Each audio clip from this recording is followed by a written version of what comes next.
Olá, queridos. Mais uma vez é nós. Estamos juntos aqui para cultuar o nosso Deus. Eu aqui na sua tela, no seu vídeo, e você aí do outro lado. Que bênção, que privilégio estarmos juntos mais uma vez. Que bênção, grande bênção do Senhor. E quero ainda fazer uma oração, tá, queridos, para que esse momento seja um momento muito proveitoso para todos nós. Senhor, obrigado. Deus, por estar na casa do meu irmão, no seu lar. Deus, eu declaro vitória nesse momento. Pai, na vida do meu irmão, na vida da minha irmã, mais uma vez na vida desse jovem, desse adolescente, dessa criança, colocamos na tua presença esse momento, que seja um momento proveitoso para todos nós. Toda distração, todo pensamento intruso, toda preocupação, lançamos por terra e declaramos o momento do Senhor para a tua glória, Pai. Muito obrigado, em nome de Jesus. Amém, amém. A mensagem desta vez é o terceiro estágio. O terceiro estágio. É claro que antes de chegar ao terceiro estágio, nós temos dois estágios que eu quero abordar no decorrer desta mensagem. E tem uma palavra aqui em Apocalipse que não é para você, mas uma palavra que foi dada a uma igreja fria, uma igreja realmente que precisava tanto de Jesus.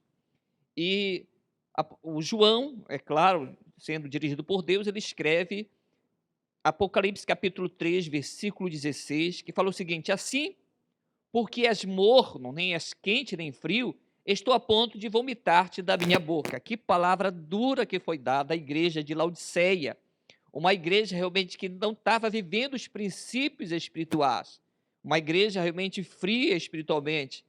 E a palavra foi dada: olha, não é para ver assim não, você tem que mudar. E é claro que Jesus dá uma chance depois. No versículo 20 ele escreve: eis que estou à porta e bato. Se alguém ouvir minha voz, abrir a porta, ele entrarei em sua casa e serei com ele. Então a importância de Jesus entrar na vida daqueles que não estão tendo compromisso genuíno e verdadeiro com o Senhor. Então, estes estágios que nós vamos falar, e o primeiro estágio é o homem sem Deus. É o homem sem Deus. É o homem natural. É o homem morno. É o homem, ou seja, é o homem sem Deus. Nem chegou ao estado morno, realmente, é aquele que não tem vida em Deus, que não percebe as coisas espirituais, nem as entende. Aí sim é o estágio frio. É o estágio de não ter Deus. A pessoa que não leva a Deus a sério, não considera, vive uma vida realmente de qualquer jeito. Essa pessoa aqui, ela não tem nem o temor do Senhor. Alguém pergunta, mas temor ao Senhor é ter medo de Deus? Não propriamente medo. Temor significa muito respeito, muita consideração. Então aqui não havia um respeito por Deus de uma pessoa fria, de uma pessoa que não ainda entregou a vida totalmente a Jesus. É a pessoa realmente totalmente voltada às coisas do mundo, não quer saber dos princípios espirituais, não quer saber das coisas de Deus. Então esse é um estágio muito negativo da vida de um homem. É um estágio que ele está distante das coisas de Deus. Tem um estágio que nós vamos falar, que ele pelo menos está dentro, Jesus está operando na vida dele, ainda que ele vive uma vida errada, mas Jesus está tratando a vida dele. Mas esse estágio, ele está fora do círculo espiritual. Ele não se aplicou ainda às coisas espirituais, ele nem quer saber delas. Ele está distante do mundo espiritual e nem quer saber. É o estágio frio, é o estágio de alguém realmente que não quer saber das coisas de Deus. O segundo estágio é o carnal. É aquele que até fez um compromisso com Deus, mas não está levando a vida a sério. É aquele que ama ainda o mundo, ainda encontra prazeres no mundo e vive uma vida carnal. Romanos capítulo 8, no versículo 8, fala que os que estão na carne não podem agradar a Deus. Então a pessoa que está vivendo uma vida carnal, vivendo as paixões do mundo, ele não pode agradar a Deus. Uma certa vez eu estava evangelizando e um jovem chegou comigo, ele estava bebendo, e era uma tardinha, esse dia, não lembro o dia da semana, e eu li para ele Timóteo, e o que eu li era: foge das paixões da mocidade, segue a paz e o amor com qual um coração puro invoca o nome do Senhor. Daí ele perguntou: o que é paixões da mocidade? Eu disse: paixões da mocidade são as festanças, são as coisas que entristecem o coração de Deus, são paixões mundanas que não edificam. E nessa época eu era jovem, dormia jovem, que eu sou ainda, né, mas era solteiro. Eu dormia no barco do pastor Lucas, eh, e e quando foi pela manhã eu soube a notícia cedo, aquele jovem tinha morrido. Ele foi para a festa, bebeu todas, foi muito espancado e morreu. Então, é um estágio de uma pessoa carnal, de uma pessoa que não quer levar a sério os compromissos com o Senhor. Aí sim, é um morno espiritualmente, de acordo com Apocalipse 3,16. É o indeciso. É o que é, mas não é. É aquele realmente que não sabe para que lado vai. Aí eu vou ficar um pouco com as coisas do mundo, eu vou ficar com um pouco com as coisas de Deus, eu posso abraçar os dois ao mesmo tempo. É o montanha-russa que numa hora está com uma vontade espiritual, um desejo pelas coisas de Deus, canta, ora, até jejua, vive uma vida espiritual na presença do Senhor, mas noutra semana veio o desânimo, pronto, esqueceu das coisas de Deus, já vem passar meses assim. Então, ele é uma vida de altos e baixos. É uma pessoa que numa hora tem um desejo pelas coisas de Deus e depois rapidamente esquece e abandona as coisas de Deus. Isso é muito comum em muitas pessoas. Eu espero, é claro, que isso não seja com você. Mas isso é comum com muitas pessoas, um desejo pelas coisas de Deus, uma vontade de louvar, uma vontade de cantar, uma vontade de ouvir as coisas espirituais, vontade de ouvir pregações da palavra de Deus, vontade de ler Bíblia, vontade de estar na presença do Senhor. Mas passa o tempo depois, já não tem não quer mais esse compromisso. Passa meses distante do Senhor, distante da Bíblia, distante de uma vida de oração, e isso não é bom para quem quer alcançar coisas maiores. É o que está sempre em cima do muro, como eu já falei, ele não tem decisões, não decide por que lado ele quer ficar. Ele está de um lado, um momento, fica um pouco e um pouco do outro lado. Mas é claro que esses dois estágios foi para falar do terceiro estágio e anunciar o terceiro estágio, que é o homem espiritual, é a mulher espiritual, é o jovem espiritual.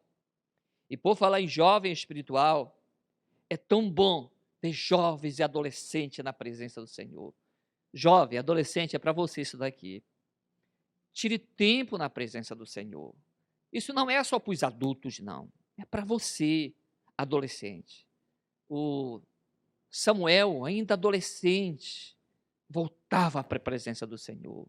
Davi, ainda adolescente, cantava salmos ao Senhor, compunha salmos. Então, a importância realmente de, na adolescência, na juventude, estar servindo ao Senhor. Jovens, o apóstolo Paulo fala: eu escrevi porque vocês são fortes e têm vencido o maligno. Então, jovem também é para você, uma vida espiritual. Tem pessoas que pensam: não, isso daqui é quando deixa eu aproveitar, curtir mais um pouco a juventude, quando eu estiver mais maduro ou de idade, eu me volto para as coisas de Deus.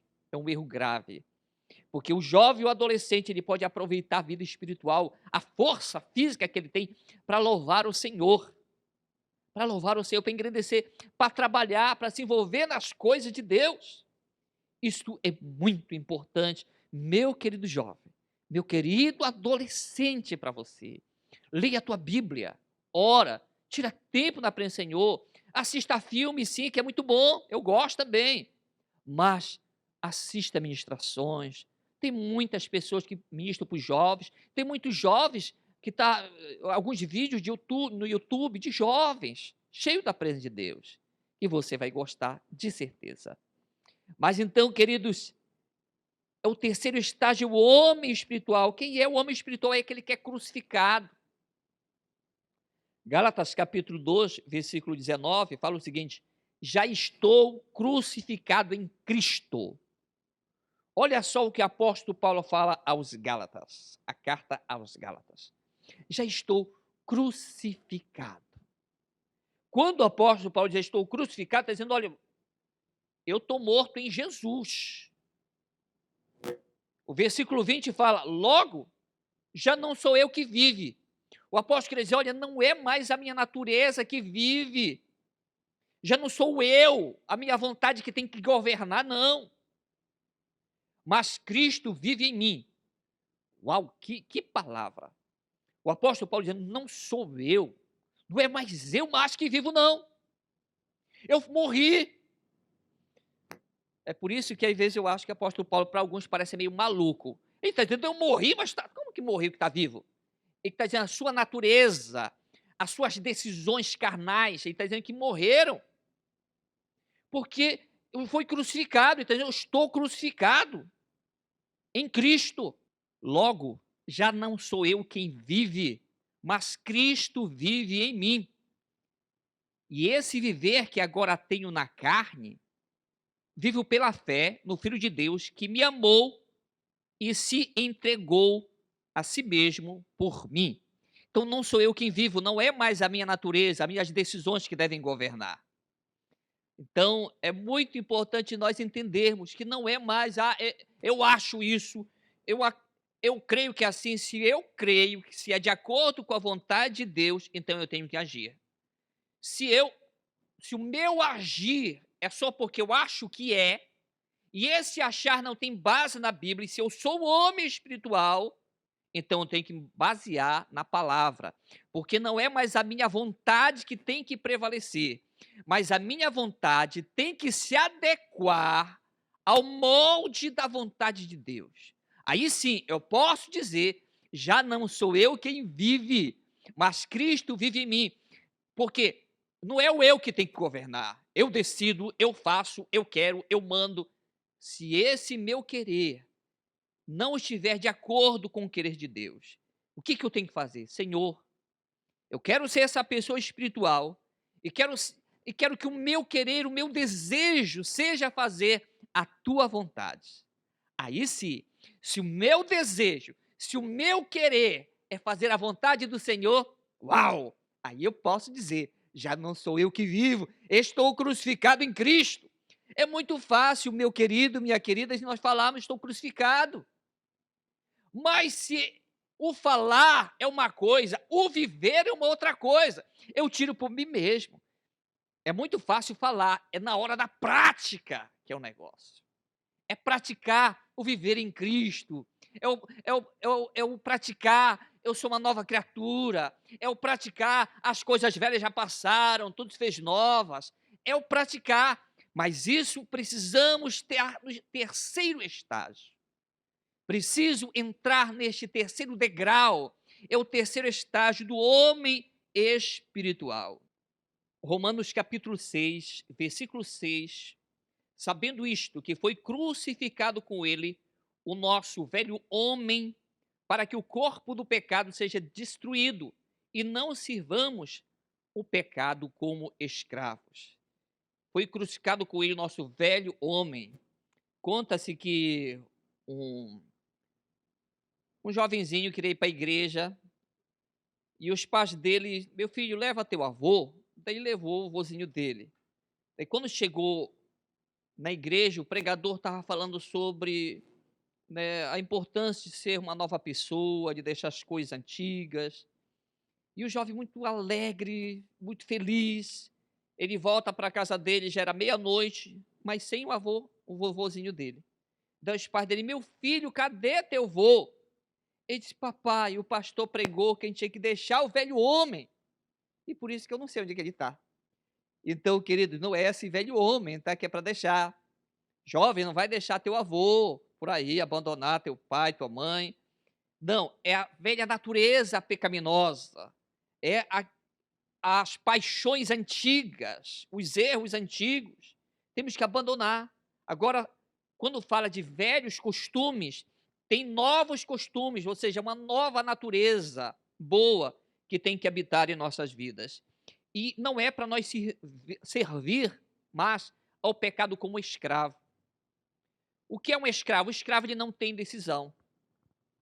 Uma vez eu expulsando demônio de uma pessoa, já faz um tempo, e a pessoa rangiu os dentes com muita raiva, muita ira, e depois de expulsar o demônio, nós fomos conversar com ele. O que estava acontecendo? Ele diz: olha, eu não tenho decisão, de manhã cedo um ser me pega e me leva para fazer coisas que eu não quero fazer, eu não gostaria de fazer, e eu faço sem querer fazer, mas eu faço porque eu não me domino.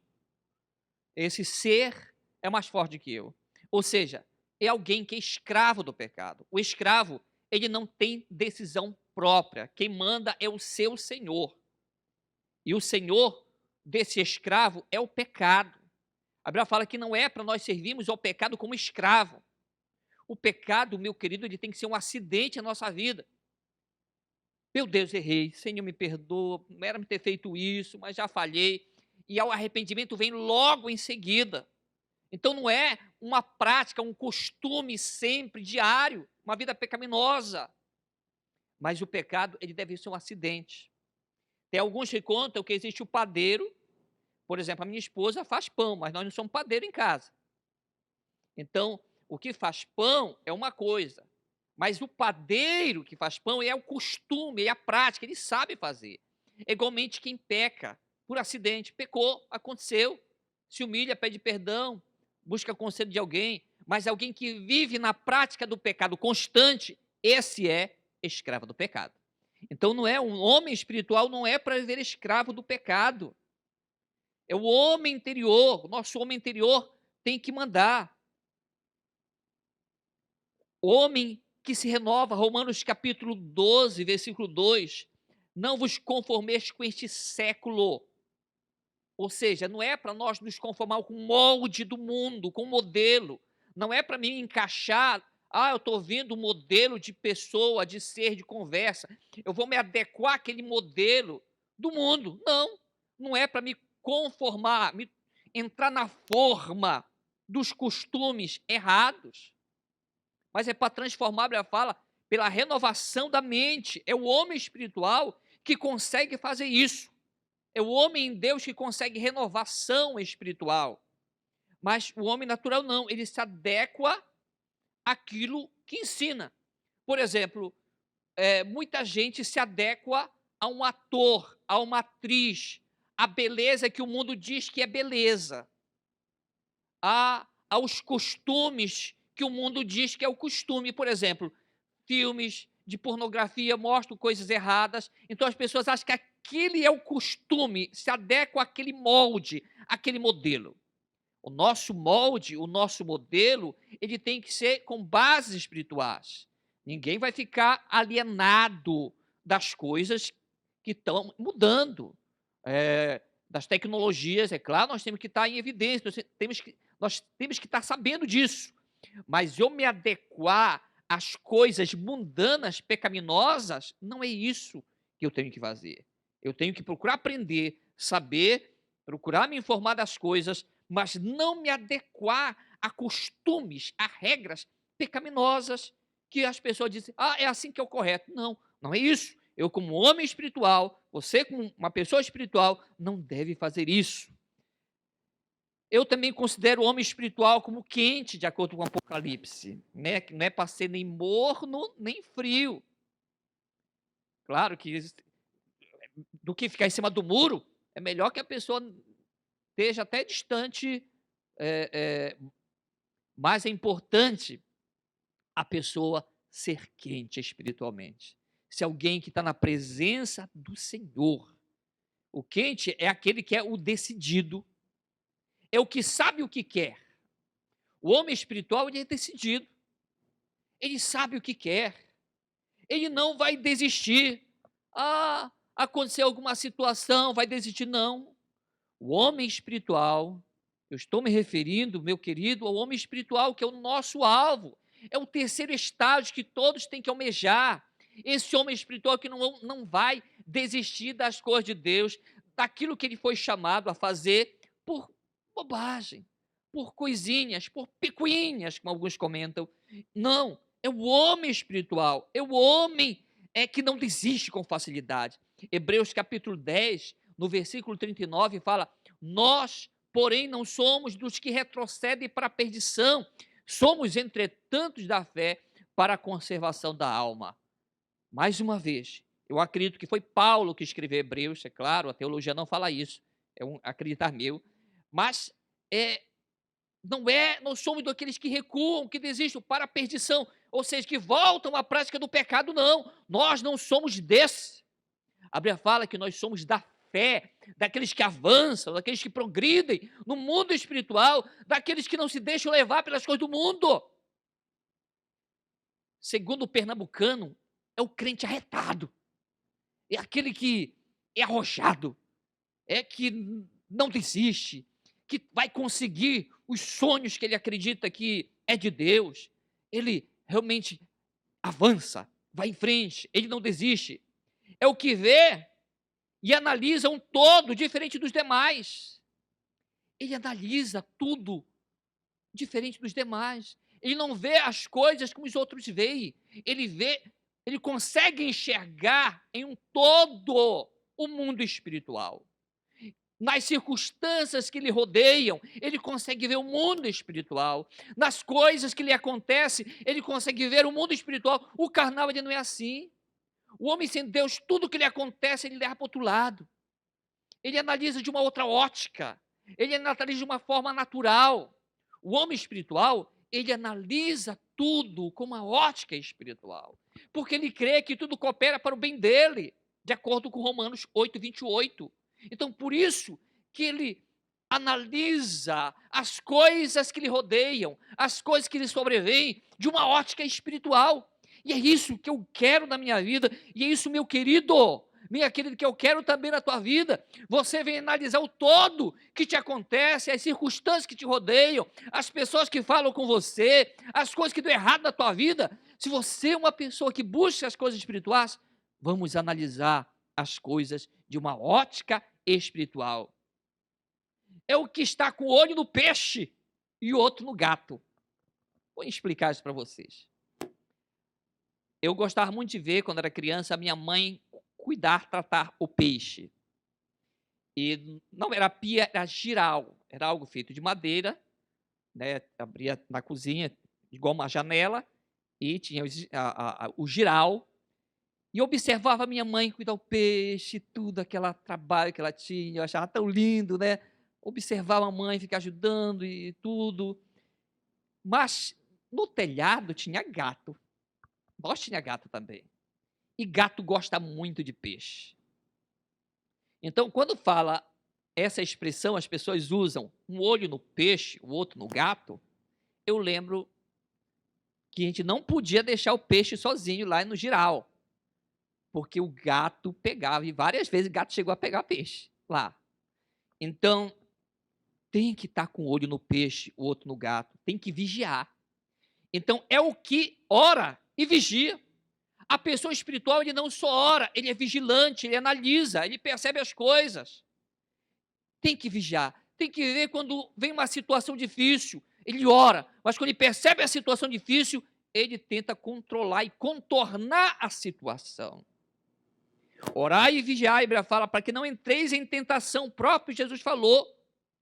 A carne é fraca, ou seja, cede fácil, mas o espírito é forte. Então, a natureza pecaminosa é fácil de ceder.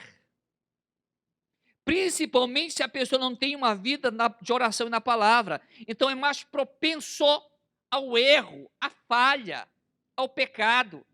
Porque ele vai ceder com facilidade ao erro. Que erro? É um palavrão, é uma pornografia, é algo que ele sabe que é pecado, que está errado, só que não consegue. Por que não consegue? Ah, pastor, não consigo porque a carne é fraca. Por que a carne é fraca? É porque o espírito não está fortalecido. 1 Coríntios capítulo 10, versículo 13. Esse versículo, quando descobri esse versículo na minha vida, foi fantástico. Não sobreveio sobre vós tentação que não fosse humana, mas fiel é Deus, para juntamente com a tentação vos dar livramento, de maneira que vocês vão poder suportar. Então, meu querido, minha querida, não vai vir sobre você, você que busca as cores de Deus, lutas maior do que tuas forças. Deus não vai permitir. Não vai vir luta sobre você que é sobre-humana, que você não consegue suportar. Você consegue. Mas eu quero te dizer, esteja na presença de Deus, para que você consiga, porque teu espírito, ou o Espírito Santo que habita em você, é fortalecido. Seja fortalecido. É o que vence o homem carnal, é uma vida espiritual. Gálatas capítulo 5, versículo 17. Porque a carne milita contra o espírito contra a carne, porque são opostos entre si. É uma luta que é travada, meu querido, dentro de você, dentro de nós. É uma luta entre espírito e carne. A Bíblia fala que os dois são opostos. E eles são opostos, guerreiros entre si. Conta-se a história de um homem que cuidava de cachorro de briga, e chegava os cachorros muito grande, muito raivado, e para colocar para brigar. E ele sempre, o cachorro dele vencia outro cachorro. Daí perguntaram como que quando chega um cachorro de outro lugar, o seu cachorro sempre vence. Ele disse o seguinte, ele contou o que ele fazia. É porque eu coloco ele 3 dias sem comida em algum lugar. E o meu, eu alimento muito. E quando eu solto os dois na arena, o outro está fraco, sem comida, e é claro que ele não vai vencer. E o meu está bem alimentado. Então, querido, quem é mais alimentado vence. Como é a tua vida espiritual? Quem é mais alimentado? Lembra que nós somos uns seres espirituais que habitamos num corpo e possuímos uma alma. Mas existe uma luta entre carne e espírito, de acordo com Gálatas 5. E o que é mais alimentado? A minha carne? Como é que a carne é alimentada, pastor? Sabe uma carne alimentada? É vendo coisas que desagradam, é falando coisas que desagradam a Deus, é ouvindo coisas que desagradam a Deus, é fazendo coisas que desagradam a Deus, que entristece o coração de Deus. Isso alimenta a carne, é se expondo ao pecado, ao erro. E como é, pastor, que a gente alimenta o espírito? Orando, obedecendo, indo à palavra, renunciando a si próprio, por amor a Deus, o espírito é alimentado. Agora, a pergunta é, quem é que está sendo mais alimentado na tua vida? É o espírito ou é a carne? Porque eu te digo que no momento da situação que vier sobre você, quem vai ser mais alimentado é o que vence. E o versículo 24, ainda de Gálatas capítulo 5, versículo 24. E os que são de Cristo Jesus crucificam a carne com suas paixões e concupiscências. Quem é de Cristo crucifica a carne. É crucificar, é matar, dizer não para mim mesmo. O que é crucificar? O apóstolo Paulo, olha, eu esmurro o meu corpo e reduzo a escravidão para que a obra de Cristo não seja blasfemada. O apóstolo Paulo queria dizer o seguinte, olha, eu me esmurro. Mas não é que ele se dava soco, espocava a boca, não era isso. Mas ele esmurrava a vontade desenfreada, pecaminosa dele. Ele dizia não para ele mesmo, ele era duro com ele mesmo. Por isso que, às vezes, meu querido, nós precisamos ser duro com nós mesmos, esmurrar nossa vontade, nosso desejo pecaminoso pelas coisas do Senhor. Hebreus 5,17 fala, mas o alimento sólido é para os adultos, para aqueles que pela prática têm as suas faculdades exercitadas para discernir não somente o bem, mas o mal. Olha só o que Hebreus 5,17 fala, que o alimento sólido é para os adultos, que têm a capacidade de discernir o mundo espiritual. O adulto espiritual, o homem espiritual, ele consegue enxergar o todo, o mundo espiritual. Ele tem o faro fino. Ele percebe quando vem o erro, ele já se prepara. Ele não é igual o homem sem Deus, que tudo lhe sobrevém, é como a Bíblia fala, como cidade derribada e sem muro, é assim o homem que não tem domínio próprio, é a pessoa que não tem controle, que não enxerga o que está ao seu redor. Mas o homem espiritual, ele tem faro fino. Ele percebe as coisas. Ele analisa um todo ao seu redor. Uau! Ele percebe as coisas chegando. Ele não é pego de surpresa. O homem espiritual, a mulher espiritual não é pego de surpresa. Ele tem as faculdades exercitadas para discernir. A Bíblia fala tanto o bem, mas não somente o bem, e o mal também. E aquele que entende o mundo espiritual e percebe o mundo espiritual. Meu querido, então, essa mensagem de hoje para você é para nós buscarmos esse terceiro estágio. Eu não sei se você está longe desse estágio, se você está vivendo esse estágio, ou se você está perto desse estágio. Lembra que tem um homem natural, tem um homem carnal e tem um homem espiritual. Qual desse estágio você está? Claro, acredito que você está no estágio espiritual. Está no estágio do homem que busca as coisas de Deus. Mas se porventura você percebe que não está vivendo uma vida espiritual, tem jeito. É só questão de decisão, de decidir. E eu peço para você repetir essa oração após mim.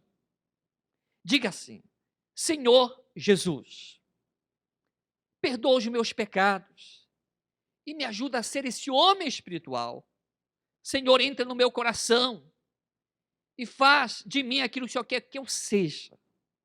Obrigado, Senhor, por fazer de mim esse homem espiritual e perdoar os meus pecados. Eu te agradeço. Amém.